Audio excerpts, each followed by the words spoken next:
ಮಹದೇಶ್ವರ ವನ್ಯಧಾಮದಲ್ಲಿ ಈ ಟೈಗರ್ ಸಾವಿಗೆ ಸಂಬಂಧಪಟ್ಟಂತೆ ಕೊಂದು ಮುಗಿಸಿದ ಪ್ರಕರಣಕ್ಕೆ ಸಂಬಂಧಪಟ್ಟಂತೆ 5ರಲ್ಲಿ 4 ಜನರನ್ನ ಬಂಧಿಸಲಾಗಿದೆ. ಇನ್ನೋರ್ವ ವ್ಯಕ್ತಿ ಮಾತ್ರ ತಲೆಮರೆಸಿಕೊಂಡಿದ್ದು ಆತನ ಬಂಧನಕ್ಕೂ ಕೂಡ ಪೊಲೀಸರು ಕಾರ್ಯಾಚರಣೆಯನ್ನು ನಡೆಸಿದ್ದಾರೆ. ಅಪಾರ ವನ್ಯ ಸಂಪತ್ತು ಲೂಟಿ ಆಗ್ತಾ ಇದ್ರು, ನಾಶ ಆಗ್ತಾ ಇದ್ರು. ಅರಣ್ಯ ಇಲಾಖೆ ಕಾರ್ಯವೈಖರಿಗೆ ಸಾರ್ವಜನಿಕರಿಂದ ಆಕ್ರೋಶ ವ್ಯಕ್ತ ಆಗಿದೆ. ಡೀಟೇಲ್ಸ್ ಇದೆ, ನೋಡ್ಕೊಂಡು ಬರೋಣ ಬನ್ನಿ. ಎಂಎಂ ಹಿಲ್ಸ್ ಹುಲಿ ಹತ್ಯೆ ಕೇಸ್ ತನಿಖೆ ಚುರುಕು. ಹಸು ಮಾಲೀಕನ ಪತ್ತೆಗೆ 4 ಟೀಂ ರಚನೆ. ತಮಿಳುನಾಡು ಸೇರಿದಂತೆ 4 ಕಡೆ ಸರ್ಚಿಂಗ್. ಪ್ರೀತಿಯ ಹಸು ಕೊಂದಿದ್ದಕ್ಕಾಗಿ ಪ್ರತಿಕಾರದ ಹತ್ಯೆ. ಚಾಮರಾಜನಗರ ಜಿಲ್ಲೆಯ ಮಲೆಮಹದೇಶ್ವರ ವನ್ಯಧಾಮದಲ್ಲಿ ದೈತ್ಯ ಹುಲಿಯ ಹತ್ಯೆ ಕೇಸ್ಗೆ ಸಂಬಂಧಿಸಿದಂತೆ ಅರಣ್ಯ ಅಧಿಕಾರಿಗಳು 4ರನ್ನ ಬಂಧನ ಮಾಡಿದ್ದು ಓರ್ವನಿಗಾಗಿ ಹುಡುಕಾಟ ನಡೆಸುತ್ತಿದ್ದಾರೆ.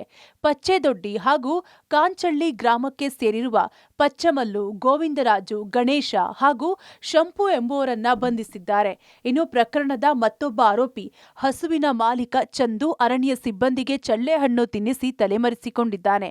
ಈತನನ್ನ ಹಿಡಿಯಲು ಅರಣ್ಯ ಇಲಾಖೆಯ 4 ವಲಯ ಅರಣ್ಯ ಅಧಿಕಾರಿಗಳ ನೇತೃತ್ವದ 4 ತಂಡ ರಚಿಸಿ ಚಂದು ಅರೆಸ್ಟ್ಗೆ ಬಲೆ ಬೀಸಿದ್ದಾರೆ. ಹುಲಿಯ ಮೃತದೇಹದ ಫೋಟೋ ಪಬ್ಲಿಕ್ ಟಿವಿಗೆ ಲಭ್ಯ. ಮೃತ ಹುಲಿಯನ್ನ ಡೆಸ್ಟ್ರಾಯ್ ಮಾಡಲು ಪ್ಲಾನ್. ಹೌದು, ಇಲ್ಲಿಯವರೆಗೂ ದೈತ್ಯ ಹುಲಿಯ ತುಂಡಾದ ಫೋಟೋ, ವಿಡಿಯೋಗಳಷ್ಟೇ ಸಿಕ್ಕಿತ್ತು. ಇದೀಗ ಪಬ್ಲಿಕ್ ಟಿವಿಗೆ ಹಳ್ಳದ ಬಳಿ ಸತ್ತು ಬಿದ್ದಿದ್ದ ಹುಲಿಯ ಫೋಟೋ ಎಕ್ಸ್ಕ್ಲೂಸಿವ್ ಆಗಿ ಲಭ್ಯವಾಗಿದೆ.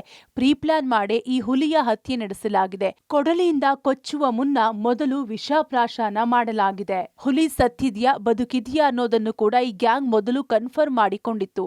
ಬಳಿಕ ಹುಲಿಯನ್ನ 3 ತುಂಡುಗಳಾಗಿ ತುಂಡರಿಸಿ ಹುಲಿಯ ಮೃತದೇಹವನ್ನ ಡೆಸ್ಟ್ರಾಯ್ ಮಾಡಲು ಮುಂದಾಗಿತ್ತು ಅನ್ನೋದು ವಿಚಾರಣೆ ವೇಳೆ ಬಯಲಾಗಿದೆ. ಈ ಒಂದು ಪ್ರಕರಣದಲ್ಲಿ ಕುರಿಗಾಹಿಗಳ ಮೇಲೆಯೂ ಕೂಡ ಶಂಕೆ ವ್ಯಕ್ತವಾಗಿತ್ತು. ಆ ಹಿನ್ನೆಲೆ ಮಂಜುನಾಥ್ ಹಾಗೂ ಕಂಬಣ್ಣ ಎಂಬುವರನ್ನು ಕೂಡ ಕರೆಸಿ ತೀವ್ರ ವಿಚಾರಣೆಗೆ ಒಳಪಡಿಸಲಾಗಿತ್ತು. ಇದೀಗ ಈ ಸಾವಿನ ಪ್ರಕರಣದಲ್ಲಿ ಅವರ ಪಾತ್ರವಿಲ್ಲ ಅಂತ ಮೇಲ್ನೋಟಕ್ಕೆ ಗೊತ್ತಾಗಿದೆ. ಆ ಹಿನ್ನೆಲೆ ಅವರಿಬ್ಬರನ್ನು ಕೂಡ ಪ್ರಕರಣದಿಂದ ಕೈಬಿಡುವ ಬಗ್ಗೆ ಅರಣ್ಯ ಅಧಿಕಾರಿಗಳು ಚಿಂತಿಸಿದ್ದಾರೆ. ಇನ್ನು ಹುಲಿ ಹತ್ಯೆ ಪ್ರಕರಣಕ್ಕೆ ಸಂಬಂಧಿಸಿದಂತೆ ಈ ವಲಯ ಅರಣ್ಯ ಅಧಿಕಾರಿಗಳ ನೇತೃತ್ವದ ಟೀಮ್ ಒಂದೊಂದು ಸ್ಥಳಗಳಿಗೆ ಪಯಣ ಬೆಳೆಸಿವೆ.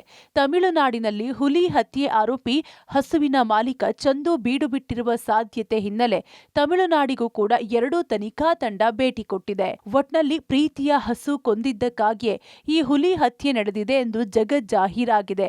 ಹೋಗ್ಯಂ ವಲಯದಲ್ಲೂ ಕೂಡ 5 ಹುಲಿ ಸಾವಾಗಿದ್ದು ಹಸುವಿನ ಮೇಲಿನ ಪ್ರೀತಿಗಾಗಿಯೇ ಇದೀಗ ಮತ್ತೆ ಪಚ್ಚೆದೊಡ್ಡಿ ಗಸ್ತಿನಲ್ಲೂ ಕೂಡ ಹಸುವಿಗಾಗಿಯೇ ಹುಲಿ ಹತ್ಯೆ ನಡೆದಿದೆ.